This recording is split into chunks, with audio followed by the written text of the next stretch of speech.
Alléluia. Il faut être zélé pour Jésus. Amen. Il faut avoir le feu pour Christ. Alléluia. Il ne faut pas se laisser décourager. Les problèmes, les difficultés. Les enfants, s'il vous plaît, vous pouvez vous calmer. Les difficultés, les trucs, il y aura toujours dans notre marche. Mais si à un moment on a les yeux fixés sur les difficultés et non sur le Seigneur, comme il dit toujours, et non sur la destination, alors là on fait naufrage. Lorsque Pierre, quand le Seigneur dit viens marche, Seigneur c'est toi, viens marche. Quand il a commencé à regarder aux tempêtes là, il a coulé. La seule façon pour qu'il sorte quand il est en coulé, il a dit c'est Seigneur, il s'est encore retourné vers le Seigneur. Seigneur viens au secours, viens à mon secours, comment ça? Tu me laisses il coule. Donc même en coulant, là, il a pensé qu'il y a quelqu'un qui veut le sauver là-bas. Alléluia. Amen. En coulant, il n'est pas resté regarder l'eau qu'il emporte. Et il a pensé qu'il y a quelqu'un qui peut encore le sauver. Alléluia. Comment il a su que c'est lui alors qu'il est en train de couler? Donc, bien aimé dans le Seigneur, il n'avait pas accompli toute la parole. Donc, il faut dire que c'est un fantôme parce que finalement, monsieur coulé. Il devait normalement marcher. Non mais, ça a marché avec la foi. Ça ne marchait pas sans la foi. Alléluia. Donc, bien aimé dans le Seigneur, ce que nous partageons ici, ça marche essentiellement avec la foi. Nous sommes dans la justification par la foi. Quand la parole de Dieu parle de justification par la foi, ça veut dire que la foi est un élément tellement important pour notre marche. Et la foi vient de ce qu'on entend de la parole de Dieu. Une parole qui nous fait suivre les traces de qui? De Christ. Parce que nous sommes les disciples de Christ. La parole de Dieu déclare qu'il nous a été donné comme un modèle. Il a marché. Et est-ce que nous puissions suivre ses traces et ses pas. Alléluia. Donc, pour comprendre notre vie chrétienne, il faut comprendre Christ. Il faut voir Christ. Nous sommes disciples de Christ. Je ne suis pas disciple de quelqu'un d'autre. Si je veux marcher, comme Paul dit, soyez mes imitateurs, comme moi je suis imitateur. Moi, je ne peux pas imiter quelqu'un qui n'imite pas Christ. Paul dit, c'est pourquoi il peut dire que vous êtes mes imitateurs, parce qu'il est imitateur de Christ. S'il n'est pas imitateur de Christ, il devient un danger. Et donc, dans la marche de Christ, il y a la réponse à tout ce que nous pouvons vivre dans ce siècle présent. Et aux choses auxquelles nous devons nous préparer, même si on ne connaît pas les détails. Alléluia. C'est pourquoi on parle des statuts parfaits de Christ. Je répète encore, dans la marche de Christ, dans comment Christ a marché, Christ s'est révélé. Le peu qu'on a ici, il y a tous les détails des choses que nous pourrons potentiellement vivre dans notre marche ici. Certains détails, ils ne sont pas donnés parce que c'est dans cette marche-là que Dieu va nous faire voir certaines choses. Autrement, on aura la science infuse.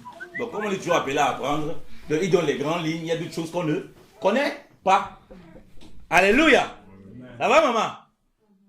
Alléluia. Donc, je parle du désert. Pourquoi le désert? Pourquoi le désert? Je ne vais pas faire long, mais c'est tellement important. Pourquoi le désert? Pourquoi Dieu a créé un désert? Dieu, quand il crée, la parole de Dieu déclare, tout a été créé en Christ, par Christ et pour Christ. Il n'y a rien que Dieu a créé qui soit le fruit d'un hasard. On dit, tout a été créé en Christ, par Christ et pour Christ. Donc le désert révèle quelque chose. Dans le désert, il fait chaud. Dans le désert, le climat change d'un temps à l'autre. Dans le désert, l'eau est difficile à voir. Dans le désert, les conditions peuvent être très très rudes. Dans le désert, si tu n'as pas un guide généralement et que tu connais pas le désert, tu te perds. Demandez à tous ceux qui font le désert. Même si tu as les gens qui disent qu'ils ont une boussole là, quand il n'y a pas un guide, ils vont dans un désert, on entend parler, ils ont disparu, on ne sait plus où ils sont. Les conditions de vie sont difficiles.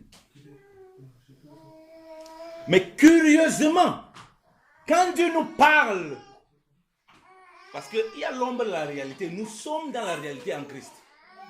Quand Dieu nous parle du peuple qui doit bénir, du peuple qui est héritier par rapport à la promesse qu'il a donnée à Abraham. Pardon, prendre là-bas, il fait beaucoup de bruit. Quand Dieu nous parle du peuple... Prends maman, Susanna, pardon.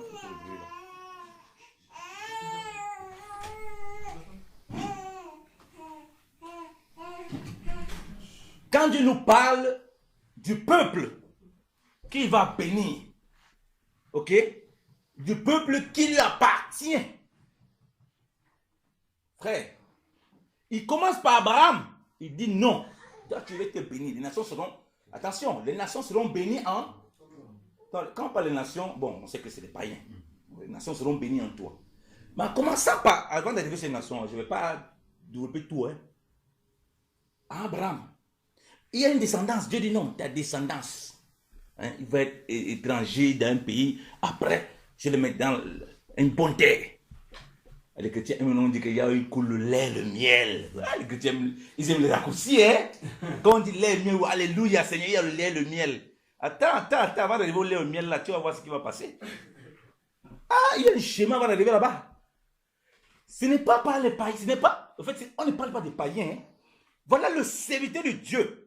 C'est-à-dire quelqu'un qui adorait la lune, les étoiles. Abraham était un adorateur de Dieu païen. Dieu vient se révéler à lui. Dieu dit que de toi, il veut faire une descendance, une sémence. Voilà comment il va vivre. Après, je vais l'amener dans la terre que j'ai, le terrain que moi j'ai préparé. Alléluia. J'ai préparé un endroit pour eux. Dieu ne lui dit pas par quoi ça va passer. Il donne quelques petits détails. Non, c'est esclave, machin. Mais il ne dit pas c'est un détail. Il ne dit pas c'est un détail. Et c'est un détail là qu'il se révèle au fur et à mesure et qui veut qu'on parle un peu du désert. Je dis que si, après ça, ce partage, je vous conseille d'aller regarder les documentaires sur le désert pour faire un peu une idée rapprochée de la parole de Dieu par rapport aux enfants de Dieu. Ce que Dieu a dit, voilà, ils vont le lait, le miel. Ils vont chasser les ennemis, ils vont aller en Canaan pour frère. Ceux-là sont passés par le désert. Et c'est fort ce que Dieu a en train de faire, nous enseigner. Et on dit qu'en Christ, nous sommes devenus la postérité d'Abraham, dans Galates 3. Nous sommes devenus sa descendance. Nous sommes ces nations qui sont bénies en lui. Donc on rentre dans cette semence, dans cette postérité. Mais curieusement, l'accomplissement de la loi qui est en Christ, qui exige que nous devons passer de la même façon qu'ils sont passés par le désert, que nous passons par là-bas en disant non, on ne veut pas le désert. On veut chercher les gens qui vont chasser des démons, qui vont chercher des trucs, parce qu'on veut esquiver le désert. On veut chercher les gens qui vont des guides, des autres guides, pour nous faire contourner le désert.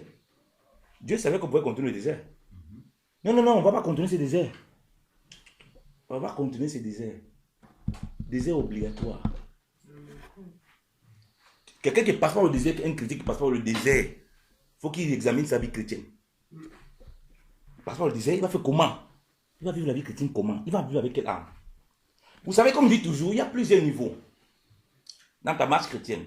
Lorsque Dieu parle aux enfants d'Israël, quand ils sortent de l'Égypte, c'est d'abord les démons qui les poursuivent. Donc, le pharaon et son armée, c'est l'image des mauvais esprits, des mauvaises compagnies, tout qui peut voir, qui veut t'empêcher de rentrer là-bas. À un moment, Dieu amène la séparation, non? Avec la mer. Ça ne s'arrête pas là. Maintenant, il y a toi-même. Est-ce que vous comprenez? Et le désert, c'est pour toi-même d'abord. C'est toi et moi, frère. C'est nous. C'est ça que les gens ne veulent pas. Le désert, c'est toi et moi. C'est d'abord nous. Ce n'est plus les gens. Donc, quand tu passes par les eaux du baptême, oublie les gens, oublie les démons, machin. C'est pourquoi, papa, on a appelé le combat spirituel. Comment ça veut dire qu'on démon? Quel démon? Tu as dit avec le comment? Quand tu traverses la mer Rouge, on oublie cela d'abord. Maintenant, tu rentres dans une phase où c'est toi qui vas être secoué comme un peuple. Il faut être dépouillé. Le bien-aimé, l'homme de Dieu a parlé, l'enfant qui naît, non? Il naît effectivement dans ces conditions. On dit bien qu'il parle de naissance, il est né. Mais il a comment? Il a le sang, tout ça. N'est-ce pas? Il doit être purifié. Je vais toucher même encore un peu ça. Lisons Ézéchiel. Vous allez comprendre qu'il s'agit de l'église même. Lisons Ézéchiel. C'est Ézéchiel. Ézéchiel 16, oui, c'est Ézéchiel 16. Lisons Ézéchiel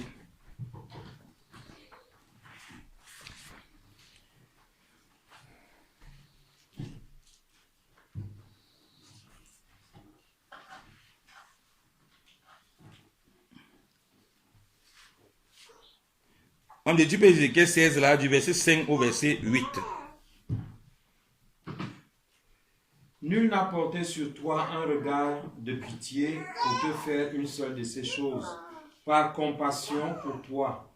Mais tu as été jeté dans les champs le jour de ta naissance parce qu'on avait horreur de toi. Je passais près de toi, je t'aperçus baigné dans ton sang et je te dis, vis dans ton sang. Je te dis, vis dans ton sang. Je t'ai multiplié par 10 milliers comme les herbes des champs. Et tu pris de l'accroissement, tu grandis, tu devins une beauté parfaite. Tes seins se formèrent, ta chevelure se développa, mais tu étais nu, entièrement nu. Je passais près de toi, je te regardais, et voici, ton temps était là, le temps des amours. J'ai tendu sur toi le pan de ma robe, je couvris ta nudité, je te jurai fidélité, je fis alliance avec toi, dit le Seigneur l'Éternel, et tu fus à moi. Je te lavai dans l'eau, je fis disparaître le sang qui était sur toi, et je t'oignis avec de l'huile. Je te donnai des vêtements brodés et une chaussure de peau teinte en bleu. Je te ceignis de fin lait et je te couvris de soie. Je te parais d'ornements, je mis des bracelets à tes mains, un collier à ton cou. Je mis un anneau à ton nez, des pendants à tes oreilles et une couronne magnifique sur ta tête. Ainsi tu fus paré d'or et d'argent, et tu fus vêtu de fin lin, de soie et d'étoffe brodée. La fleur de farine, le miel et l'huile furent ta nourriture. Tu étais d'une beauté accomplie, digne de la royauté. Et ta renommée se répandit parmi les nations à cause de ta beauté, car elle était parfaite, grâce à l'éclat dont je t'avais orné, dit le Seigneur l'Éternel. Alléluia. Arrête-toi là. Alléluia. Amen. Vous voyez, l'homme de Dieu a lu la première partie, Dieu semblait éviter. Mais on voit que ce n'est pas en réalité ça. Il prépare cette épouse qu'il va orner, qu'il va habiller, qui était souillée, qui vient avec des souillures, qu'il va nettoyer, mais qu'il laisse pendant un temps. Et dans cette croissance-là qu'il la nettoie, qu'il la purifie, et qu'il la prend comme épouse. Je vais lire dans la traduction, on a vu matin. Verset 8. Et je passais auprès de toi et je te regardais. Voici ton âge était l'âge d'être marié. Et j'ai tendu sur toi le pan de ma robe pour te couvrir. Et je couvris ta nudité spirituelle. Alléluia. Et je te jurais et j'entrais en alliance avec toi, dit le Seigneur, l'Éternel, et tu deviens mienne. Alléluia. Donc, frère, ce n'est pas l'abandon. Dieu n'abandonne pas. Il dit que même si celle qui nous a enfantés nous abandonne, il ne peut pas nous abandonner. C'est que la façon dont Dieu procède est différente. Dieu connaît le fin fond de nos cœurs. Dieu connaît l'homme, c'est lui qui l'a créé. Même moi-même, je ne connais pas mon propre cœur. Dieu dit que qui est-ce qui connaît le cœur de l'homme? Il te pose la question, il dit que lui sonde les cœurs et les reins. Le problème de l'homme, et surtout quand on rentre dans le milieu chrétien, on te dit on est éclairé. C'est qu'on est sûr qu'on se connaît soi-même. On connaît notre propre cœur. C'est faux. Parce que si Dieu fait un DVD des choses qu'on n'aurait pas pu manger, mais en fait, ça c'est mon cœur comme ça, c'est ton cœur.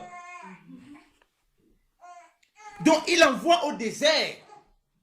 Il les fait passer par le désert pour leur nettoyer les souillures. Il ne s'agit plus ici qu'ils accusent les Égyptiens. Et on voit que dans le désert, qu'est-ce qui s'est passé? Ils ont commencé à mépriser la grâce de Dieu. On donne le pain tous les jours. Ça, c'est quel pain ça? Nous, on veut manger les concombres, dis donc. Il y avait les choses dans le cœur. Il y avait les choses qui grinçaient dans le cœur, les choses qui dérangeaient. Les gens ont des choses dans le cœur, on a des choses dans nos cœurs. Mais on va aller chercher les pasteurs, on va aller chercher les délivrances. Ça ne va rien changer. C'est comme si tu viens un arbre, tu tailles en haut là, ça va repousser. Si tu viens, tu tailles les branches là, ça c'est quoi? C'est la racine que Dieu veut travailler. C'est la racine qui veut retirer les choses. Voilà pourquoi, comme dit aux gens qui viennent me voir, ils traversent un désert, ils avaient une invité. Il dit que on n'entre pas dans un désert comme ça pour rien. Ce n'est pas possible. Il y a une raison pour laquelle Dieu permet ces choses. Si tu es enfant de Dieu, tu appartiens à Christ, qu'est-ce qui peut t'arriver que Dieu ne sait pas? Donc la première question, c'est d'abord t'interroger toi-même. Alléluia. Tu veux lui abondir, tu veux brûler les étapes. Je ne suis pas un charlatan. Et quand les gens voient ça, ils ne veulent plus. Parce qu'ils entendent que tu fais des prières charlatanistes et puis qu'ils soient transformés comme ça. Non, ça c'est laver, hein, laver l'extérieur. Mais dedans, ça c'est tout pourri. Ça c'est un masque. Et ce n'est pas ce qu'il faut. Et c'est genre de message que les chrétiens n'aiment pas.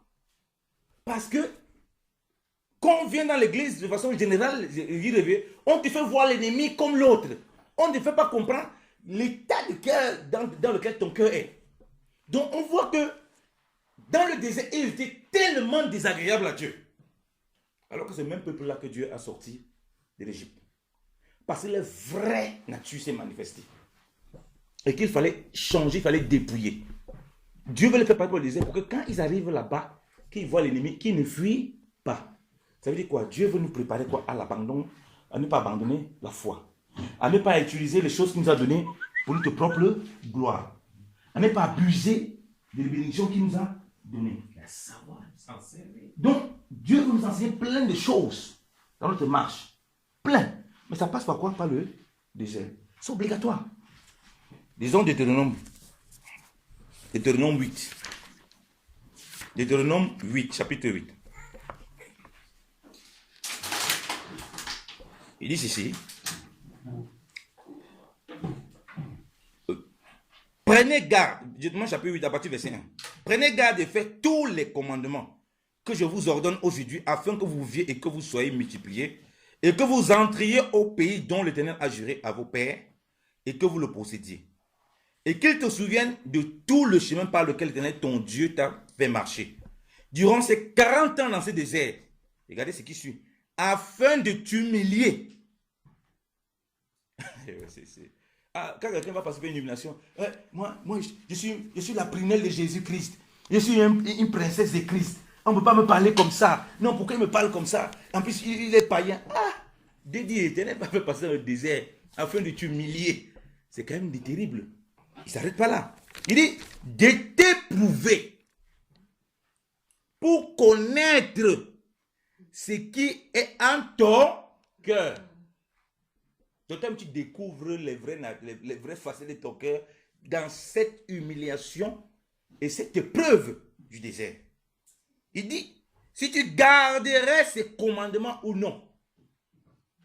Verset 3. Il t'a donc humilié. T'a fait avoir faim. C'est écrit dans ma Bible. T'a fait avoir faim. C'est Dieu qui t'a fait avoir faim. Vous voyez ici, on ne soit pas dans les commandements de la loi. Hein. Il dit, je t'ai donné les commandements. Voilà, les commandements, ça c'est autre chose. Mais moi, je te dis maintenant, je t'ai fait avoir faim. Donc, ce contexte ici, c'est par rapport à ce que Dieu veut faire au travers d'eux. Donc, ce n'est pas lié à un commandement de la loi. Ça, ce n'est pas un commandement. Dieu explique pourquoi il les a fait traverser là. Il leur donne la révélation pour qu'ils comprennent que la loi, ce n'est pas suffisamment, je vais garder les lois de façon mécanique. Il y a un but. Est-ce que je suis attaché à l'Éternel de tout mon cœur? Est-ce que Dieu m'éprouve par ces choses-là pour voir mon attachement à lui? Il dit, et t'as fait, mais il t'a repu de mal laquelle tu n'avais point connu ni tes pères, afin de te faire connaître que l'homme ne va pas de pain seulement, mais que l'homme vivra de tout ce qui sort de la bouche de Dieu. Amen. Vous voyez maintenant que quand je dis ça, c'est une ombre. La réalité est en Christ. Christ vient maintenant l'accomplir. Vous comprenez pourquoi Christ est passé dans le désert? Quand il sort de l'eau, rempli du Saint-Esprit, il ne peut pas aller. Le Saint-Esprit, on dit bien que le Saint-Esprit le conduisit là-bas. Il ne peut pas aller à un autre endroit. Parce que ces paroles sont là pour révéler le corps. Pour révéler Christ et révéler son corps, qui est l'Église. Christ, il sort de l'eau, le Saint-Esprit vient, il atteste. Celui-ci c'est mon fils bien-aimé. Bon, on va voir ce que le fils bien-aimé fait donc. Il a compris toutes les paroles. Quand Dieu veut que les enfants d'Israël sortent, il dit à Moïse, tu vas dire ceci à Pharaon, laisse Israël, mon fils, sortir. Christ vient vraiment comme ses fils qui doit sortir. Mais il passe par quoi? Par le désert. Et par le désert, il répète ses paroles au diable. À quel moment? À un moment, il a faim. Il a faim. Pour nous montrer que non. Dans cette famine, la faim là est dans tous les sens. Ça peut être le travail, ça peut être la famille, ça peut être toutes sortes de difficultés qu'on a sur le plan matériel et même sur le plan spirituel. Il dit l'homme ne va pas de pain seulement, mais de toute parole qui sort de la bouche du Seigneur. Donc, de sa parole. Vous voyez? Donc, dans cette humiliation, qu'est-ce que le diable est venu faire? Il a proposé à Jésus-Christ. Il dit, si tu es le Fils de Dieu, il remet en question notre identité en Christ. Donc, tu commences à voir les choses. Je cherche le travail. On s'est trop moqué de moi pour le travail. Il faut qu'il voie que j'ai le travail pour qu'il voie que je suis un fils de Dieu. Je ne suis pas n'importe qui. C'est ce que le diable veut. Il te maintient dans cet esprit d'orgueil. Il sait qu'il te tient toujours. Tu es son esclave. Pourquoi je veux les papiers? Non, il faut, les gens seront trop moqués de moi, que je suis sans papier. Je veux leur montrer que mon Dieu est puissant. Il peut sortir les papiers. Ah! Ça, c'est pas quelqu'un qui est dans le désert qui a peur d'être dépouillé. C'est un esprit d'orgueil. Pourquoi tu veux les enfants? Pareil. Pourquoi tu fais les études? Tu fais la promesse avec quelqu'un? Tu vas augmenter le salaire, pourquoi? L'augmentation du salaire, c'est pourquoi? Tu as vu la fiche de salaire de ton collègue. Ah! On le paye le triple de ce que moi je paye, de ce que je gagne, alors que j'ai suis même plus diplômé que lui. Oui, le désert est là pour t'éprouver, te secouer. Pour nous secouer comme ça. Et ôter ces choses-là. Bien-aimé dans le Seigneur. Voilà pourquoi je nous exhorte encore, bien-aimé dans le Seigneur, de ne pas chercher à contourner le désert, mais en chaque chose de s'interroger devant le Seigneur. Alléluia. Amen. Pourquoi il nous fait passer ces choses-là? Je sais que ce n'est pas facile. Parfois, c'est avec beaucoup de larmes. Mais ça passe par là, bien-aimé. Si on s'approche du Seigneur, il faut qu'on sache ça. Il ne faut pas chercher à fuir. Je suis là-dedans, pourquoi? Qu'est-ce que le Seigneur veut m'enseigner? Si je ne suis pas préparé par le désert, quand je vais aller voir, il va vouloir rentrer à Canaan, il veut voir les combats. Je vais chercher, je vais prendre la poudre d'escampette, je vais m'enfuir. Ou bien quand je vais commencer à voir certaines choses, au lieu que ça soit utilisé pour la gloire de Dieu, je vais commencer à utiliser pour ma propre gloire. Voilà pourquoi le désert est important. Quand je comprends que c'est d'abord moi qui suis travaillé, c'est mon propre cœur qui est d'abord travaillé, c'est mon propre cœur que Dieu veut d'abord toucher, veut changer, alors j'ai un regard différent. Mais si je pense que non, je suis là, il y a des démons, je pense d'abord à des démons, machin, ils sont là, ça c'est une réalité. Mais ce que Dieu nous révèle ici, c'est d'abord le cœur, c'est d'abord eux, c'est d'abord nous. Le travail d'abord fait sur nous, et non sur les autres. Et là, on rentre dans ce que le Seigneur a dit. Comment tu vas retirer la paille dans l'œil de ton frère alors que c'est toi qui as l'apôtre? Donc il nous fait voir que nous, on est d'abord celui qui a beaucoup. Si celui qui a beaucoup, qu'est-ce qu'il doit faire? Il doit commencer le travail chez lui. Il doit commencer le travail sur moi. Alléluia. Voilà pourquoi dans le désert, il faut remettre le Seigneur au centre. Et non les pensées des gens. Et non, oui, mais tu sais, ma soeur, telle personne a fait comme ça a marché. Tel frère, non, il n'y a pas les tel frère, machin, truc là. Ça passe pas comme ça. La parole de Dieu est au centre. Mon frère, si tu me dis que ce qui n'est pas conforme à la parole de Dieu, il ne t'écoute pas. Parce que si ce n'est pas parce que Dieu t'a fait grâce, je parle comme je vais toucher même un point. J'entends même certaines personnes, certains pasteurs qui pensent que non, tu sais, tu peux mentir. Comment ça s'appelle là? Comment celle qui avait menti là, que soi-disant qu'elle n'a pas gardé les machins. Oui, Rachel. Rachel. C'est Rachel. Celle qui avait gardé les espions là. Ah non, Rahab. Rahab. Non, elle a menti, et puis Dieu ne lui a rien fait. Donc il y a les cas où tu peux mentir, Dieu ne te fait rien. Quand c'est favorable à Dieu. Quand c'est favorable à... Vous voyez comment les gens sont subtils? Quand ils lisent la parole de Dieu, ils partent chercher quelque chose pour justifier leur conduite. Donc comme tu as vu ça, toi tu vas aller reproduire ça alors comme ça. Est-ce que le Seigneur te dit? Le Seigneur te dit de ne pas trouver dans le mensonge. Tu dis que non, comme on n'a pas puni celle-là, on lui a fait grâce. Moi, je n'ai pas allé mentir, elle va me faire grâce. Tu vas rester dans ton mensonge, tu vas subir les conséquences de ça. Parce que ça, c'est la rébellion. Dieu dit qu'on ne le tente pas. Rahab, tiens à vous dire qu'elle ne connaissait pas Dieu. Il tient à vous préciser ça, parce que les gens qui tentent sur ce passage-là, c'est après ça que Dieu se révèle à elle. C'est après ça que Dieu se révèle à elle. On est sur Rahab, ne mélangez pas les choses. Abraham a dit que c'est sa soeur, et s'il a menti, c'est sa soeur. Donc Dieu se révèle à elle. Donc il ne faut pas confondre. Et en plus, ça peut être une doctrine. Il faut faire attention. Quand on ne peut pas dire qu'on peut toujours lire les Écritures, n'importe comment, on a les problèmes. Donc c'est pourquoi il faut faire très attention. Comme la Bible dit, c'est de se débarrasser de la fraude, de la dissimulation. Je ne peux pas dire, j'ai vu quelqu'un j'ai vu Pierre, il va dans la dissimulation, mais il a annoncé l'évangile. Frère, je peux rester dans le mensonge, dans la dissimulation, je continue à prêcher l'évangile. Dieu va te frapper terriblement. Parce que Dieu n'aime pas qu'on se moque de lui. Ananias et Saphira, c'est qu'ils ont voulu. L'autre là, oui, c'est Ananias et Saphira, non? C'est qui ont vendu le terrain. Dieu les a punis, pourquoi?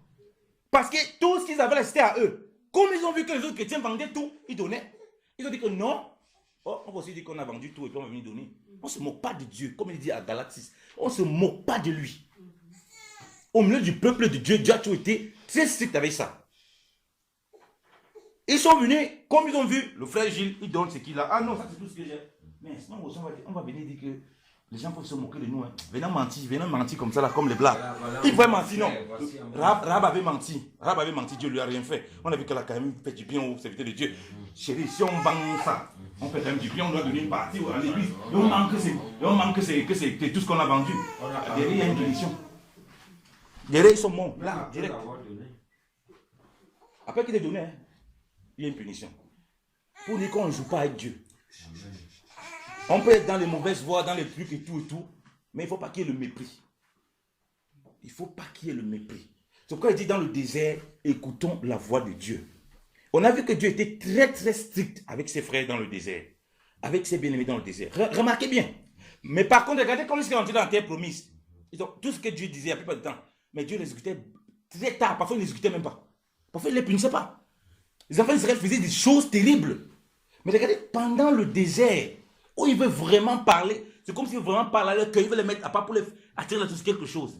Là, il veut jouer, il veut commencer à jouer les petits malins. Non, faisons attention à ça. Vous voyez, dans le désert, les gens restent, ils tournent en rond dans les déserts, dans les églises. Ils vont d'église en église, de pasteur en pasteur, de pouvoir, ils ne changent pas. Ils continuent à être mentis, ils continuent à recevoir toutes sortes de mauvais esprits là-bas, à cause qu'ils refusent ce principe du désert. Je connais un homme comme ça, vous savez, il y a beaucoup de gens qui m'appellent. Alors, j'avais prié pour quelqu'un, pour une chose qui passait un moment difficile, et il y a eu des choses qui sont passées. Dieu a formé une grande restauration. Après, elle me dit que ouais, je connais quelqu'un vraiment, je veux te mettre à comptabilité. Oui, il n'y a pas de problème. Bon, c'est parce qu'elle lui a dit là-bas, il dit que non, je ne suis pas un charlatan. Parce que la seule, elle m'avait envoyé même son témoignage audio. Il dit que bon, elle me pressait beaucoup, elle voulait que je mette sur mon compte YouTube. Il dit non, je ne vais pas mettre, moi je ne veux pas les choses comme ça. Parce que je connais les gens. Les gens, quand ils viennent, ils ne veulent pas la parole. Ils veulent écouter les témoignages, les choses comme ça. C'est pas que c'est mauvais, mais la plupart des gens, ils ne veulent pas la parole. Et le Seigneur m'a prévenu de ça. Il ne veut pas tomber dans ces pièges. Vous voyez? Parce que c'était la seule là, il y avait un travail énorme. Alors le frère rentre en compte avec moi. Il s'est endetté terriblement pour aller de prophète en prophète, voyager partout dans le monde entier. Il s'endettait pour ses problèmes. Donc il s'endette comme ça, il va voir tel prophète. Il m'a cité tous les noms, les bénis, les machins. Il a compris sur tous ces charlatans. Parce qu'il a vu tout le monde dire que non, viens mettre une enveloppe ici. Il va faire combien de milliers d'euros là. Pour ça, machin. Dans ça, il a aussi construit la maison. Qui vient me voir? Quand il vient me voir, il dit qu'on prie pour ces dettes-là, pour que les chrétiens lui donnent l'argent. Je ne connais pas encore au départ pourquoi il a fait ça. Pas qu'on on prie, il sent qu'il y a quelque chose qui ne va pas. Il dit que voilà ce qu'il me dit. Machin, là, tu as fait ça pourquoi? Oui, machin, il dit clairement ce que je me dit. Mon frère, tu vas vendre ta maison là, tu vas rembourser tes dettes. Le gars n'est plus jamais dans ta côté avec moi. Il n'est plus jamais dans ta côté avec moi. Donc, voilà quelqu'un qui va s'endetter. Il continue à voir les pasteurs, les prophètes dehors. Il va sortir un jour de là. Jamais il va sortir de là. Donc il s'endette en prenant l'argent des gens, des chrétiens. Il construit une maison avec la convoitise. Il refuse de rembourser l'argent de ces chrétiens. Il va encore prendre l'argent d'autres chrétiens pour rembourser ses dettes. Ça va dans la tête. Et donner des offrandes dangereuses aux pasteurs. Vous voyez où que les gens partent? J'ai dit non mon frère, moi je te prête la parole. Faut que tu rembourses ce que tu as pris au frère. Va vivre simplement. Ce que tu as là, c'est le fruit de la convoitise. Libère-toi de ça. Vous ne voulez pas cet évangile. C'est ça. Dieu, tu as tourné comme ça. Dieu t'a mis sur moi pour que tu donnes ça. C'est ça la délivrance. Je n'ai pas besoin de prier pour que tu t'imposes les mains. Tu commences à faire comme si tu tournes, tu t'enroules là. Ça, rien. Voilà ta délivrance là-bas. Il a disparu de la circulation. Il a dit que non, ça, il a dit oui, frère, vraiment, je reconnais que la parole. Je lui ai dit, c'est que voilà la parole du Seigneur. Tu as fait comme ça. Tu as financé tes voyages missionnaires pour aller. Ça a produit quelque chose. Tous tes voyages là, pour tes problèmes là, ça a changé. Tu as pris l'argent chez les chrétiens, tu t'es endetté chez les frères. Donc tu mets les gens sur un jour et tu continues à aller voir les serviteurs de Dieu par derrière pour être délivré. Tu vois que pourquoi? C'est pourquoi les maladies, il faut que ça s'accumule. Comme dit, tu prends la coupe du Seigneur avec sans discernement. Tu as pas le problème. Un de ses yeux avait commencé à ne plus voir. Dès que tu t'accumules Malédiction, c'est malédiction. Ce n'est pas la faute de Dieu. Il ne faut pas mettre ça sur Dieu. C'est que tu refuses toi-même de voir les réalités en face. Et de vivre simplement la vie chrétienne. Vends ta maison, tu vis simplement. La maison s'offre de la convoitise. Rembourse tes dettes. Puis tu vas voir comment Dieu va t'élever. Parce que tu auras un cœur qui aura compris le désert pour te dépouiller et puis il va t'élever. Alléluia. Parce que l'élévation ne peut pas venir avant le dépouillement. Si l'élévation vient avant le dépouillement, c'est très compliqué après. On refuse de se faire dépouiller. Mais celui qui est passé par le dépouillement, lorsqu'il est élevé, il est prêt à laisser sa tunique d'élévation à celui qui est sans habit. Alléluia. Parce qu'il a connu ces conditions. Alléluia. On va prier le Seigneur. Prions bien dans le Seigneur. Prions que le Seigneur, oui, nous donne encore la force de traverser les déserts avec vraiment zèle dans son esprit. Oui, en comptant sur sa puissance. Seigneur, nous te